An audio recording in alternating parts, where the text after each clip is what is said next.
بسم اللہ الرحمن الرحیم۔ بسم اللہ الرحمن الرحیم۔ علم حدیث اور اصول حدیث کا آج سبق نمبر 22 ہے۔ آج کے سبق کا عنوان ہے کتب حدیث کے طبقات۔ اس سبق میں ہم کتب حدیث کے طبقات بیان کریں گے۔ اس سے پہلے سبق نمبر 21 میں ہم نے کتب حدیث کی اقسام بتائی تھی، جس میں حدیث کی مختلف اقسام کی جو کتابیں لکھی جاتی ہے اس کا تعارف کیا گیا تھا، جیسے صحیفہ ہو گیا، رسالہ ہو گیا، جز ہو گیا، اربعین ہو گیا، معجم، امالی، اطراف، مصنف، مسند اور جامع، سنن اور مستدرک، ان کا تفصیل کے ساتھ ذکر کیا تھا۔ آج کے سبق میں ہم کتب حدیث کے طبقات کے بارے میں بیان کریں گے۔ طبقات سے مراد یہ ہے کہ جتنی بھی حدیث کی کتابیں لکھی گئی ہے سب کا ایک مرتبہ نہیں ہے، بلکہ بعض صحت اور قبولیت میں پہلے درجے کے ہیں، بعض دوسرے درجے کے ہیں، بعض تیسرے درجے کے ہیں، بعض چوتھے درجے کے ہیں، بعض پانچویں درجے کے ہیں۔ شاہ ولی اللہ رحمۃ اللہ علیہ نے کتب حدیث کے طبقات بیان کیے ہیں اور اس کو بعد کے علماء کرام نے نقل کیا ہے۔ مجموعی طور پر ان کی یہ تقسیم مفید ہے، اگرچہ ان کی اس تقسیم پر اعتراضات بھی ہے، لیکن پہلے ہم وہ طبقات ذکر کرتے ہیں آپ کے سامنے۔ پہلا وہ طبقہ ہے جس کے مصنفین نے صحت کا التزام کیا ہے، یعنی انہوں نے اپنے اوپر یہ لازم قرار دیا ہے کہ ہم صرف صحیح حدیث ذکر کریں گے۔ دوسرا طبقہ وہ کتابیں ہیں جس کے مصنفین کم از کم درجہ حسن والی حدیث ذکر کرتے ہیں یا وہ ضعیف تنبیہ کی گئی ہو۔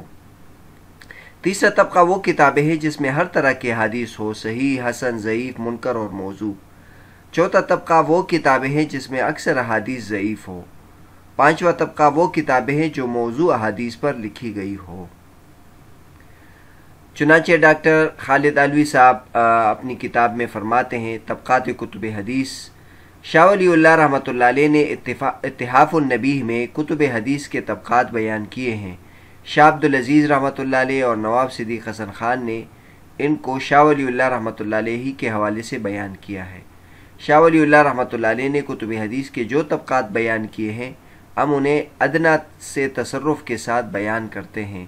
کتب حدیث صحت اور شہرت اور قبولیت کے اعتبار سے کئی طبقوں پر مشتمل ہے۔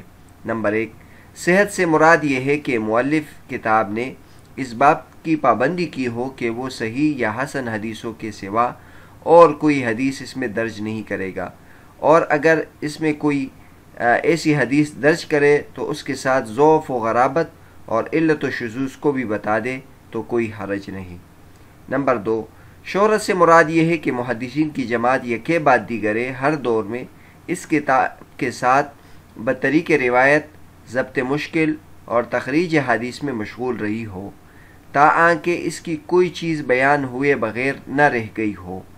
نمبر 3، قبولیت سے ہماری مراد یہ ہے کہ ناقدان حدیث اس کتاب کو تسلیم کرے، اس پر اعتراض نہ کرے اور اس کتاب کی حدیثوں کے متعلق مؤلف کتاب کا حکم اور فیصلہ درست سمجھے، اور فقہا بغیر اختلاف اور بلا انکار اس سے استدلال کرے۔ تو بہرحال شاہ ولی اللہ رحمۃ اللہ علیہ نے 3 باتوں کو بنیاد بنا کر یہ طبقات بیان کیے ہیں: صحت، شہرت، قبولیت۔ تو پہلے درجے کی جو کتابیں ہیں اس میں صحت، شہرت اور قبولیت تینوں اعلیٰ درجے کی ہیں۔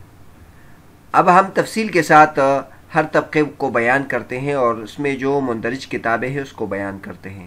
تو سب سے پہلا طبقہ جنہوں نے صحت کا التزام کیا ہے، اس میں یہ بات ہے اگرچہ انہوں نے اپنی شرط پوری نہ کی ہو، لیکن ان کے مصنفین نے اپنی طرف سے اس بات کی شرط لگائی تھی کہ میں صحیح حدیث ذکر کروں گا۔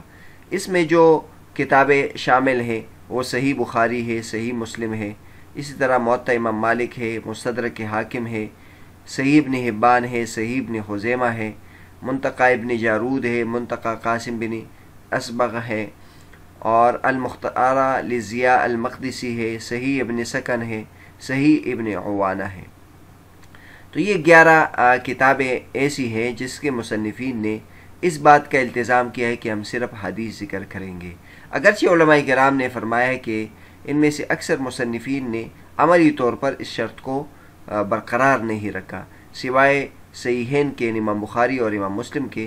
باقی جو کتابیں ہیں اس میں کچھ نہ کچھ احادیث صحیح کے علاوہ بھی آ گئی ہے، جیسے ابن حبان اور صحیح ابن خزیمہ، اس میں حسن درجے کی حدیث آ گئی، مستدرک حاکم میں تو موضوع تک کی حدیثیں آ گئی۔ تو لیکن بہرحال کسی نہ کسی درجے میں ان کتابوں کے مصنفین نے اس بات کا التزام کیا ہے کہ ہم صرف صحیح حدیث ذکر کریں گے۔ چنانچہ لکھتے ہیں پہلا طبقہ، اس میں صرف درج ذیل 3 کتابیں شامل ہیں، موطا امام مالک، صحیح بخاری، صحیح مسلم۔ ان تینوں کتابوں میں باہم نسبت یہ ہے کہ موطا امام مالک گویا صحیحین کی اصل اور ان کی ماخذ ہے اور اس کی شہرت کمال کو پہنچی ہے۔ صحیح بخاری اور مسلم بسط و تفصیل اور حدیثوں کی تعداد کے اعتبار سے ہر چند موطا سے 10 گنا ہوگی، لیکن حدیثوں کی روایت کا طریقہ، راویوں کی جانچ پڑتال کا ڈھنگ، اعتبار اور استنباط کا اسلوب موطا ہی سے سیکھا ہے۔ مگر اس کے باوجود یہ دونوں کتابیں تمام فرق اسلامیہ اور علماء اسلام کی مختوم ہیں۔ تو بہرحال شاہ ولی اللہ رحمۃ اللہ علیہ نے اس طبقے میں صرف 3 کتابیں شمار کی ہیں، اور لیکن پھر شاہ عبدالعزیز رحمۃ اللہ علیہ نے اس میں دیگر کتابوں کو بھی شامل کیا، اس لیے پھر اس میں ہم نے تمام ذکر کیے ہیں۔ اور پھر شاہ ولی اللہ رحمۃ اللہ علیہ کے ہاں پھر موطا امام مالک سب سے اعلیٰ درجے کی ہے، اور صحیحین پہ بھی اس کو فوقیت دیتے ہیں۔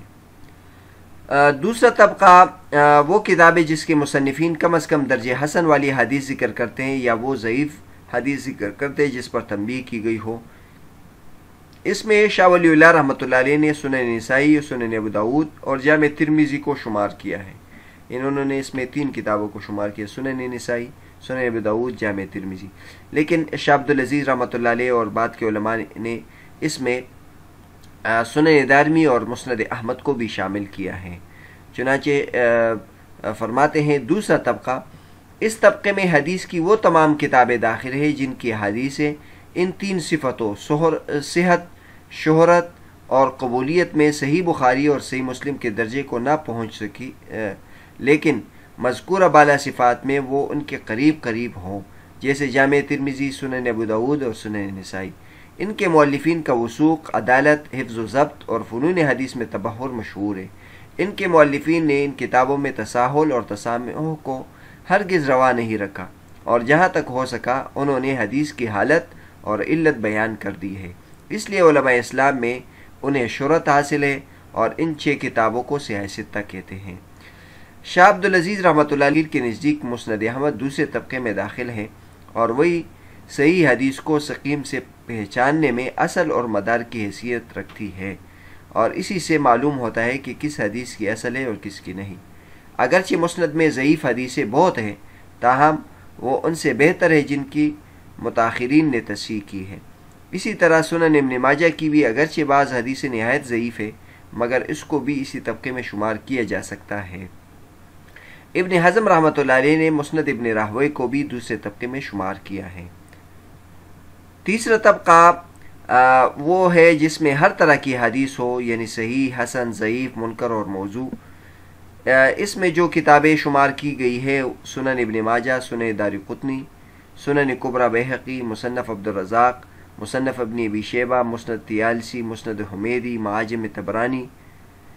چنانچہ فرماتے ہیں تیسرا طبقہ، اس طبقے میں وہ حدیثیں داخل ہیں جنہیں ان علماء متقدمین نے جو امام بخاری اور امام مسلم سے پہلے ہوئے یا ان کے معاصر تھے یا جو ان کے بعد ہوئے اپنی کتابوں میں روایت کیا ہے اور ان کی صحت کا التزام نہیں کیا۔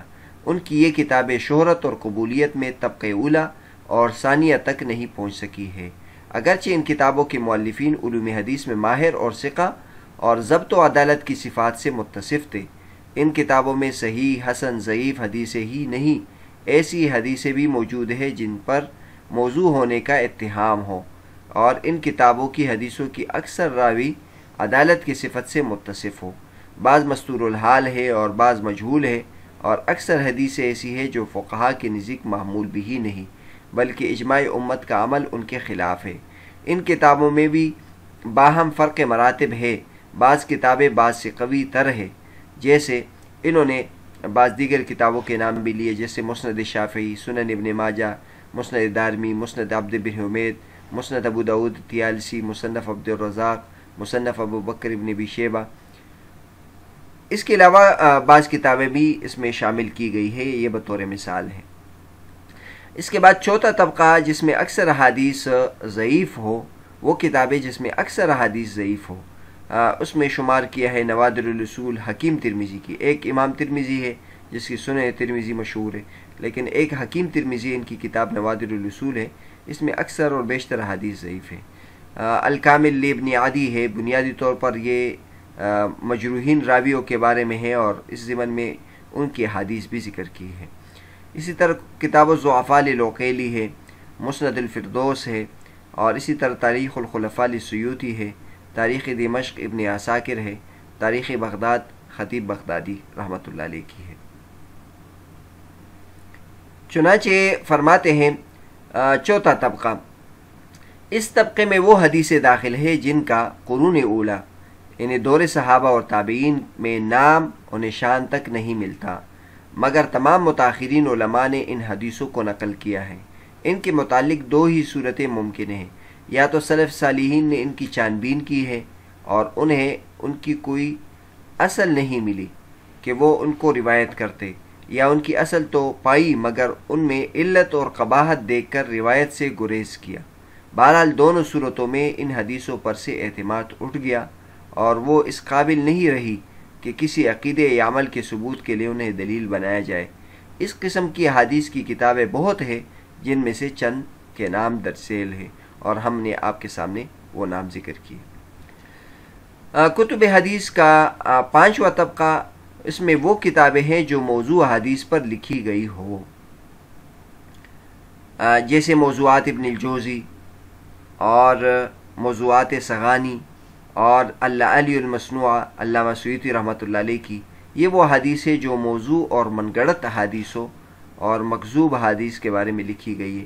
ظاہر ہے جب یہ کتابیں اسی مقصد کے لیے لکھی گئی ہے تو اس میں جو حدیث ہوگی وہ بھی من گڑت اور موضوع ہوگی۔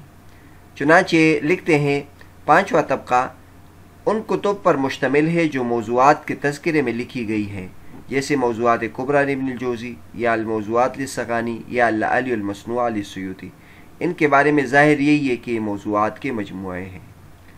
بہرحال آج کے سبق میں ہم نے کتب حدیث کے طبقات بیان کیے اور کتب حدیث کے 5 طبقات آپ کے سامنے ذکر کیے۔ پہلا طبقہ وہ کتابیں ہیں جس کے مصنفین نے صحت کا التزام کیا ہو۔ دوسرے طبقے میں وہ کتابیں ہیں جس کے مصنفین نے کم از کم درجہ حسن والی حدیث ذکر کی ہو یا وہ ضعیف حدیث جس پر تنبیہ کی گئی ہو۔ تیسرے طبقے میں وہ کتابیں ہیں جس میں ہر طرح کی حدیث ہو، جیسے صحیح، حسن، ضعیف، منکر اور موضوع۔ چوتھے طبقے میں وہ کتابیں ہیں جس میں اکثر احادیث ضعیف ہو، اور پانچویں طبقے میں وہ کتابیں ہیں جو موضوع احادیث پر لکھی گئی ہو۔ یہ تو وہ مباحث ذکر کیے جو شاہ ولی اللہ رحمۃ اللہ علیہ یا شاہ عبد العزیز رحمۃ اللہ علیہ یا ان کے بعد کے علماء کرام نے کس کو ذکر کیا ہے، لیکن علماء کرام نے بعد کے علماء کرام نے شاہ ولی اللہ رحمۃ اللہ علیہ پر اس سلسلے میں اعتراضات کیے ہیں، اور وہ اعتراض یہ ہے کہ ان طبقات میں پوری کتاب کو درج کرنا یہ مشکل ہے، کیونکہ بعض مرتبہ ایک کتاب ہے وہ 5ویں طبقے کی ہے لیکن اس میں ایک حدیث صحیح ہے، یا وہ چوتھے طبقے کی ہے لیکن اس کی جو حدیث ہے وہ پہلے طبقے کی ٹکر کی حدیث ہے۔ تو اصل تو حدیث کے سند کو ہم دیکھ کے فیصلہ کریں گے۔ ہر حدیث کی علیحدہ سند ہوتی ہے، اس سند کو دیکھ کر ہم فیصلہ کریں گے کہ یہ حدیث صحیح ہے یا ضعیف ہے یا موضوع ہے۔ لہذا کتاب کو معیار بنانا یہ درست نہیں ہے۔